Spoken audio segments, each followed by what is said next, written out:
Great radio stations across the land, joepags.com, Facebook, Twitter, Instagram, email. It's all right there, plus the live video feed. It's the Joe Pags Show. Glad to have you here. Really glad to have this guy on. It's Matthew Keyes. He is the correspondent from Ohio.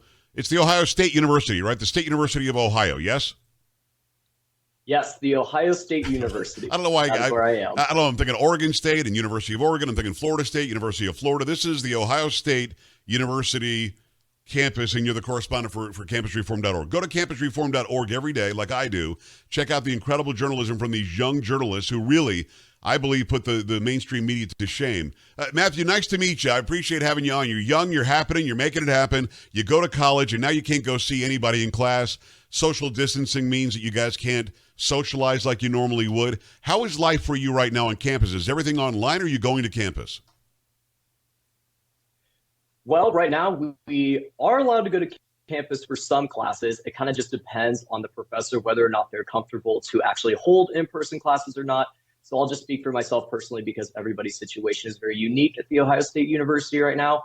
I'm only attending 2 classes right now, and it's looking like those are not going to remain in class for very much longer. And then the remaining 3 that I have are all online. So I'm 2 in class and 3 online. And you think the 2 in class aren't going to continue? Why? Does somebody have COVID? What happened? We are seeing increases in COVID cases pretty frequently. Every single week, it tends to go up at The Ohio State University. We're administering a lot of tests among the student population right now, and every week it just seems to keep going up. So the general consensus among the students at The Ohio State University right now is that we're predicting that we are probably going to be going exclusively online here sometime in the near future. It's Matthew Keyes from Ohio State University. He is the correspondent there for campusreform.org. Your Skype is at Matthew Keyes and then an extra S at the end, right? Correct. That is it. At Matthew, Keyess. Go and follow him right now. That's interesting to me. As a young guy, see, I'm 54, but I'm in pretty good shape. I work out a lot. I'm not worried about COVID. I'm not worried about getting it. If I get it, I think I'll get rid of it. I'm not elderly. I'm not somebody who's got a health issue that's pre-existing. Young people, generally speaking, if you're under 40, the chances of dying from this is 0.0003 or something dumb. So are you concerned about it? Are people your age concerned about it, do you find? Generally, no, is what I am finding. We are actually more concerned with being suspended from the university entirely or for a short while if we are caught in groups of 10 or more, if we are caught not abiding by social distancing measures. Yeah. And I find that more people tend to be scared of that a lot more than they are of actually contracting COVID-19. Yeah, and I hear that. So the fear of being in trouble with the law certainly is one that young people will realize. I get it. It's Matthew Keyes from Ohio State. Let's talk about some of this nuttiness on campus. University of Rhode Island is going to remove murals commemorating World War II veterans. Why?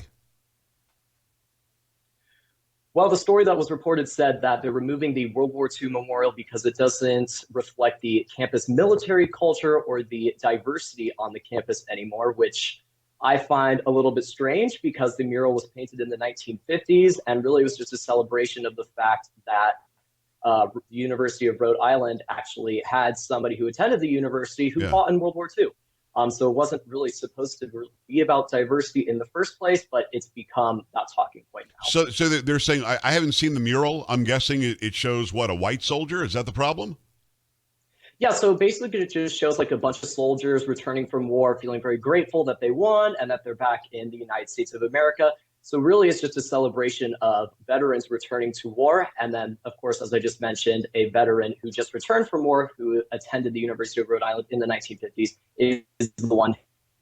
So just so I understand, it sounds like they want a black person or maybe a Latino person or maybe a woman on the mural, or else it doesn't depict the diversity they want, even though those coming back from war in most of the scenes we saw were all white soldiers. Is that what I'm hearing?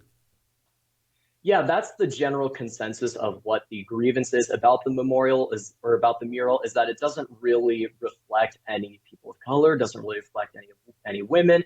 It's generally just a mural showing soldiers who are mostly white returning from war back to the United States of America. And because there's not enough diversity in the mural, it's deemed as not reflective of the campus culture or of the diversity on the Rhode Island campus. Yeah, but guess what? To those people who are being stupid about this, it does reflect history. It's actually truthful. This is what I can't get through my head. We have to change history to make people feel better instead of just reporting history. It's Matthew Keyes. Go follow him at Matthew Keyes, an extra S at the end of his last name. On Twitter, he's the Ohio State University reporter for Campus Reform. Cops increase presence in off-campus UNC student neighborhoods because they aren't socially distancing. Is that the issue?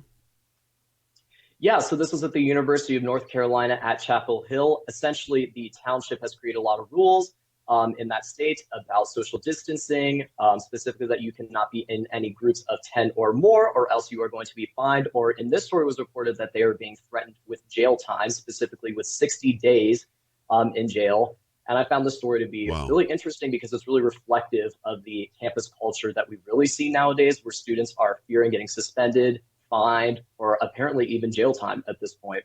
Well, what's odd is usually these are civil infractions. You really can't jail somebody. You can fine them and you can give them tickets and maybe hurt their credit down the line. But the idea of jailing somebody because they're not socially distancing, which is not a law, it's an ordinance or an executive order. It's not a law. It wouldn't hold water with the Supreme Court of the Constitution. But you're saying they're actually talking about 2 months in jail.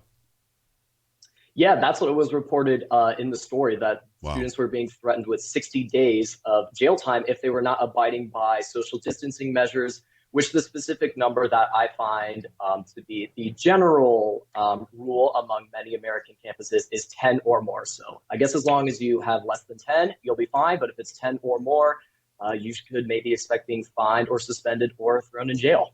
I can't tell you how against that I am. And for me, a liberated American, a free liberated American, 18 years or older, who's an adult, can make a decision to change gender. They can make a decision to have an abortion. They can do all these decisions, but you can't decide to hang out with 11 people. Then you might go to jail for 60 days. Matthew, it boggles my mind. His name is Matthew Keyes. He's a great reporter for campusreform.org. He's based at Ohio State University. And go follow him at Matthew Keyes, Keyess, 2 S's at the end of the name, on Twitter, so you can go and follow him there. One last story. Professor, I guess, is saying it's okay with murder as long as it's a right-wing fascist because it's morally right. Fill me in on this. Yeah, so as we all know, the city of Portland has experienced a lot of social unrest lately. Just a little. Over 100 days now on protest. Yeah, just a little, yeah. And so this professor decided to do a blog post where he apparently said that he essentially said that he had no issues with the right-wing counter-protester, I should say, being murdered by one of the left-wing protesters that was there, because the right-wing protester was a fascist, and he sees no moral issue with a right-wing fascist, as he put it, being murdered. All right, so if this professor deems somebody to be a right-wing fascist, like you and I have had a good conversation now, we tend to lean right, we're conservative people. If somebody alleges that you and I are fascists, somebody else can kill us, and this professor finds that that's morally right and it's okay. By the way, that guy who was killed was doing nothing wrong. They keep on calling them a far right-wing group, which I'm not even sure they're far right-wing anything.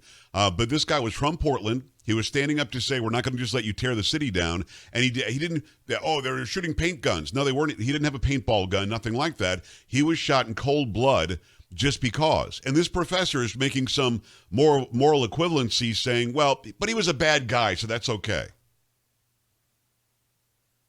Right. Yeah. I mean, that's the thing. It's completely subjective. I mean, I think that it would be a lot more helpful if we just condemned violence on all sides and we just say murder across the board is bad, especially when it comes to political differences. I think it's really weird that we're sitting here in America and we're having to say, no, it's not good to not have any issues with or look the other way when someone is murdered based off of political differences. That's not really what we do here, and it's really bizarre that we even have to kind of clarify that. Yeah, what I find interesting is that those of us considered on the right wing would never, ever say a right-wing murderer was okay. Well, it's fine that he killed that left-wing fascist. We would never say that because we do have morals.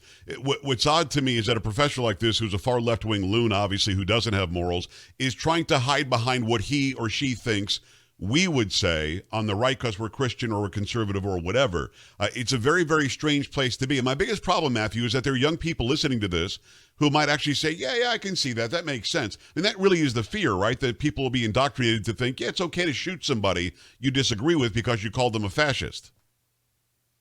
Yeah, I mean, it's a huge problem. It's just fundamentally un-American. That is not at all what we do. We have absolutely no history of that. And to see people make excuses for the murder of, as far as I'm concerned, innocent people based Yeah. solely on political differences really kind of highlights just the moral decay that we're seeing in this country and just the ever increasing divide between the left and right, or just people in general, especially in this case, to say that it's okay to murder someone based off of political differences. You and I cannot agree more. He's at Ohio State University. He's a reporter for campusreform.org. His handle over on Twitter is at Matthew, last name Keyess, two S's on the last name, although your last name doesn't really have two S's, right?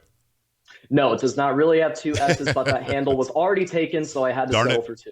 Yeah, somebody took Joe Pag, so I became Joe Talk Show over on Twitter. I appreciate the time. Go and follow him right now. Go check out campusreform.org every day and see these great stories these young reporters report on. Matthew, thanks a million. Appreciate you. Yeah, thank you so much for having me on. I really appreciate it. You're very welcome. We're back after this on the Joe Pag Show. Stay right here.